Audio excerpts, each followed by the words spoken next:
আমাদের কক্সবাজারের সন্তান ইফতি সাব গেমসে চ্যাম্পিয়ন হয়ে গৌরব অর্জন করেছে।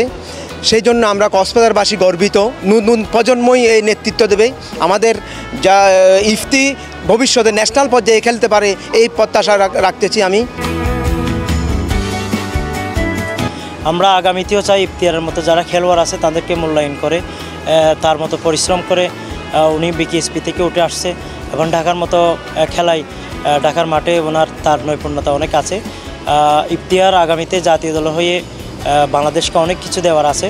এই ইফতিয়ারের মতো যারা তরুণ জেনারেশন ফুটবলে অবদান রাখছে তাদেরকে মূল্যায়ন করা হোক। সর্বপ্রথম মহান রব্বুল আলামিনের কাছে শুকরিয়া জ্ঞাপন করছি।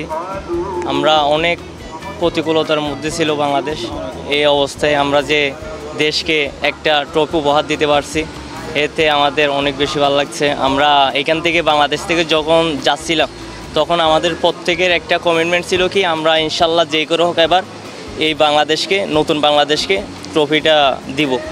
সো আমরা ওইখানে গিয়েও এখান থেকে যেভাবে আমরা প্রতিজ্ঞাবদ্ধভাবে গেছিলাম ইনশাল্লাহ আলহামদুলিল্লাহ আল্লাহ আমাদেরকে সেম আমরা যেই কমিটমেন্টটা বাংলাদেশকে দিয়ে গেছিলাম ওইটা রাখতে পারছি। যদি আমরা সবাই যদি ইনশাল্লাহ পরিশ্রম করে যাই, পরিশ্রম কোনো সময় বৃথা যায় না, আপনার ওই সুযোগ আসবে, সুযোগটা আমাদের কাজে লাগাইতে হবে এটাই।